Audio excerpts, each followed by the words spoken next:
Hello everyone, welcome to tap. My name is Niharika Walia Bhatnagar और आज मैं आपके साथ में हूँ another chapter of module A. आज हम एक और पर्टिकुलर टॉपिक के बारे में पढ़ने वाले हैं।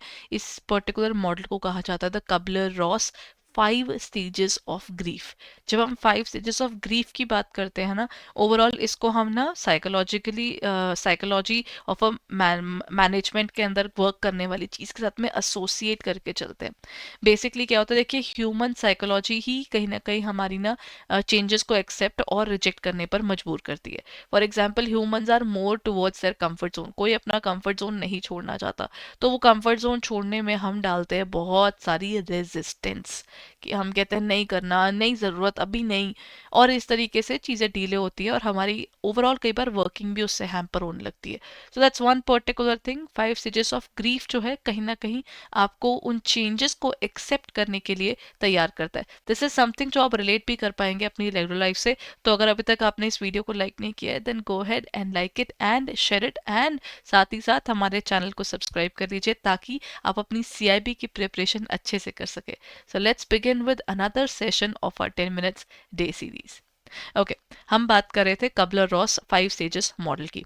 राइट एवरीवन, अगर अगर अभी तक आपने हमारे ना कोर्सेज के अंदर जाकर PYQ और मोस्ट इम्पॉर्टेंट जो टॉपिक्स हैं उनकी बुकलेट को नहीं देखा है, तो please go head and check it out. वो आपके पास अभी अवेलेबल है और मास्टर कोर्स भी आप लोगों को मिल जाएगा।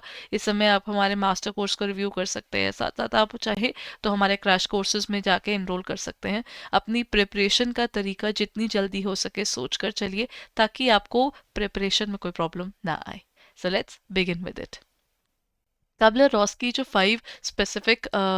5 स्टेजेस ऑफ ग्रीफ हैं, इसे हम क्या कहते हैं? देखिए, जब हम कहते हैं Elizabeth Kubler Ross developed the 5 stages model, इन्होंने ना ये चीज़ की थी। बेसिकली इन्होंने ये चीज़ जो रिलेट की थी ना, they introduced with this particular concept based upon death. देखिए, जब कोई इंसान जाता है हमारी लाइफ से, when people leave us permanently, वो मतलब हम सिंपल लैंग्वेज में बात करें तो जैसे हमारे यहाँ पर कहा जाता है कि इंसान पूरा हो जाता है, राइट?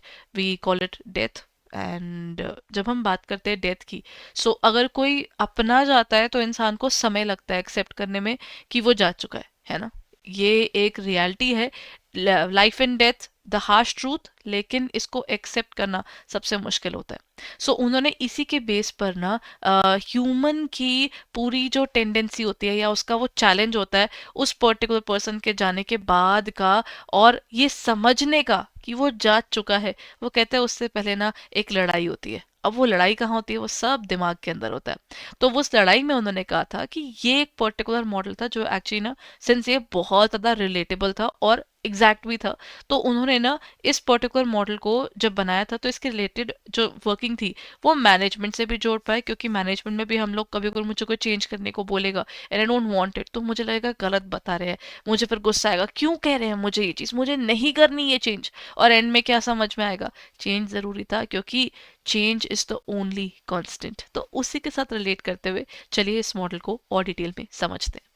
जब हम बात करते हैं इस चीज़ की, तो यहाँ पर क्या होता है, जब कोई पर्टिकुलर पर्सन कोई पर्सनल ट्रॉमा से गुजरता है, सो मल्टीपल स्टेजेस से जाता है। अब वो मल्टीपल स्टेजेस क्या है, वो उसकी पूरी लाइफ पर ही लगती हैं, है ना? अब जैसे हम 5 स्टेजेस ऑफ ग्रीफ की बात करते हैं, जैसे ही किसी की डेथ होती है, लव्ड वन डाइज, तो लोग क्या करते हैं? सबसे पहले कहते हैं नहीं नहीं ये नहीं हुआ। हम लोग क्या करते हैं? हम कोई भी बुरी न्यूज़ पर डिनाइल में जाते हैं कि नहीं नहीं ऐसी नहीं हो सकती चीज़। फिर क्या आता है? इंसान को धीरे धीरे अपनी लाइफ पर, अपनी चीज़ों पर गुस्सा आने लगता है। फिर वो ना कहीं ना इसके एक्सेप्टेंस के लिए बार्गेन करता है अपने ही दिमाग में, या आप कह लीजिए अपने भगवान से, कि ये ऐसा नहीं होगा ना, इतना तो होगा, ये वाली चीज़ तो ऐसे नहीं है ना, क्योंकि वो लड़ रहा है अपने अंदर। और जब धीरे धीरे वो लड़ाई खत्म होने लगती है तो उसको दुख घेर लेता है, क्योंकि डिप्रेशन आना ज़रूरी है, क्योंकि वो दुख जब तक बाहर नहीं निकलेगा तब तक वो चीज़ आप क्या नहीं कर पाएंगे? एक्सेप्ट नहीं कर पाएंगे। That's the 5 stages of grief. चलिए अब इनको डिटेल में समझते हैं। Stage 1 is your denial. Initial reaction is more और लेस, लोग ना एकदम से उस चीज़ को फील कैसे कर जाते हैं, वो उस चीज़ में ना धक्का लगता है, एक पर्टिकुलर मोमेंट होता है, मोमेंट ऑफ शॉक होता है, एंड दे लाइक नहीं नहीं ऐसे नहीं हो सकता, ऐसा कैसे हो सकता है, तो they are unable to accept the diagnosis और द चेंज। ऑर्गेनाइजेशन जब चेंजेस लाती हैं तो कई बार लोगों को रिट्रेंचमेंट के थ्रू गुजरना पड़ता है, डिमोशंस हो जाती हैं, आपकी प्रमोशंस ड्यू होती हैं और आप वहीं पर हैंग हो जाते हैं। People go through a very bad situation, वो एक डिनाइल मोड है। और उसका एक इमोशनल रिस्पॉन्स क्या होता है, कई बार लोग नंब हो जाते हैं, मतलब कोई रिएक्शन नहीं देते उस समय, और फिजिकल ट्रेम्बलिंग हो जाती है, that's also one particular thing. और इसमें क्या होता है यहाँ पर ना creating a mental buffer against reality. आप दुनिया नहीं रोक सकते, आप चलता हुआ समय नहीं रोक सकते, लेकिन खुद को तो रोक सकते हो कि मुझे ऐसा नहीं लग रहा, मेरे को विश्वास नहीं है ये चीज ऐसे हो रही है। That's the first stage, that's your denial.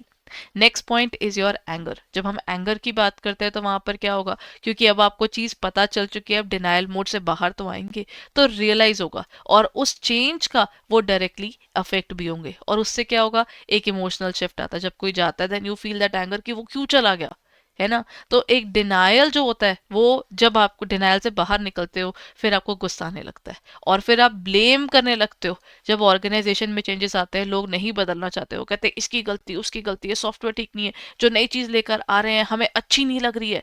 गुस्सा सबको आता है उस समय, क्योंकि आप अपने उस चेंज से गुजरना नहीं चाहते।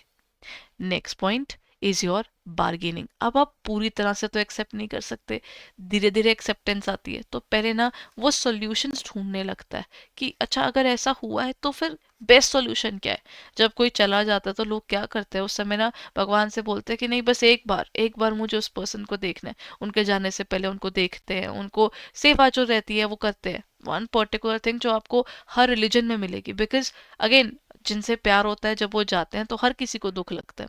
ऑर्गेनाइजेशन में क्या होता है, जैसे मैंने आपको बोल दिया सर ये चेंज आ रहा है, पॉलिसी बदल रही है, पर्सन क्या बोलता है नहीं नहीं मैडम इतना बदलिए, इतना मत बदलिए। अब वो क्या है, सोल्यूशन निकाल रहे हैं, नेगोशिएट कर रहे हैं कि क्या मॉडिफाई करे क्या ना करे, और इसी बेस पर वो मिनिमाइज करने की कोशिश करते हैं जो इम्पैक्ट उन पर आ रहा है।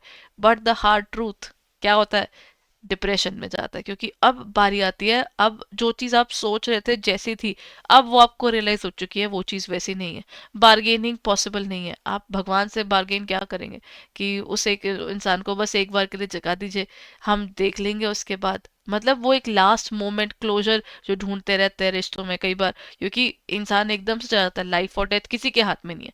तो फिर अल्टीमेटली रियलाइजेशन जब बाद में होती है कि थिंग्स आर डन, वो नेगोशिएशन कहीं ना कहीं उसकी कोई बेस नहीं था, वो बेसलेस थी। तो क्या होगा, वहां पर इमोशनल स्टेज आती है, क्योंकि अब वो दुख बाहर निकालने का समय आता है, सैडनेस एंड होपलेसनेस आती है, सिम्टम्स क्या रहता है, रिड्यूस एनर्जी, मोटिवेशन खत्म हो जाता है, और इवन एंथुजियाज्म भी खत्म हो जाता है। जब आप ऑर्गेनाइजेशन में चेंजेस से गुजरते हैं तो लोगों को ये प्रॉब्लम्स भी आती हैं, they don't really want to work, they like इतने टाइम से हमने एक चीज पे काम किया था, अब वो पूरी चीज खत्म करके कह रहे हो कि नई चीज बनाए, कोई आसान बात है। अब ये चीज क्या है, अब ये डिप्रेशन में जा चुकी है। और लास्ट में अल्टीमेट चीज क्या है, एक्सेप्टेंस टू द रियलिटी। सच तो वही रहेगा, आप उसको देखें, आप उससे मुंह घुमा लें, आप उससे लड़ लें, सच नहीं बदलता है ना। तो एक्सेप्टेंस में क्या होगा, रियलाइजेशन होना that fighting change serves no purpose, कुछ फर्क नहीं पड़ता उससे। देन कम्स अ रेजिग्नेशन, जहां पर वो कहते हैं कि अब क्या होगा, आप उस पर्टिकुलर सिचुएशन की तरफ करते हैं रिजाइन, यहीं से आपका एक्चुअल वर्क शुरू होता है। और यहाँ पर क्या आता है, जैसे individual approach, people reach this stage differently. हर कोई देखिए इंडिविजुअल ना एक्सेप्टेंस की तरफ जल्दी से नहीं आ पाता, लोग आते हैं लेकिन कई बार लोग बहुत जल्दी आ जाते हैं और कुछ लोगों को बहुत टाइम लग जाता है। It will always very based upon the emotional situation of the people. कुछ लोग बहुत जल्दी एक्सेप्ट करके बोल देते हैं कि मेरे को समझ में आ गया ये चीज़ ऐसी है, और दूसरा कहता है नहीं मेरी मेरी एक्सेप्टेंस ही नहीं आ रही। सो ये कबलर रॉस मॉडल का जो है, ये मैनेजमेंट में हम देखें तो मैनेजमेंट में भी जो चेंजेस आते हैं लोगों को टाइम लगता है, और अगर हम रियल लाइफ से देखें तो डेथ एंड लाइफ के साथ में लिंक करें तो ये एग्जैक्टली चीज़ ऐसे ही चलती है। चलिए, that's it for the day. अगर आज का सेशन आपके लिए हेल्पफुल था तो प्लीज़ इसको लाइक कीजिएगा, और अगर आपने अभी तक हमारे कोर्सेज रिव्यू नहीं किए हैं, हमारे लाइव कोर्सेज और आते जा रहे हैं, so please check it out. All you need to do is you need to click on www.edutap.in और hello@edutap.co.in पर आप जा सकते हैं और मेल ड्रॉप कर सकते हैं। And last but not the least, अगर आपको कोई भी डिटेल्स जाननी हो तो आप 8146207241 पर भी मेल कर सकते हैं। That's it for the day everyone. I hope ये सेशन आपके लिए हेल्पफुल था एंड आप हमारे कोर्सेज को रिव्यू कर रहे हैं, और अगर अब तक रिव्यू नहीं किया देन हरी आप just check it out right away. Thank you, bye bye and have a nice day.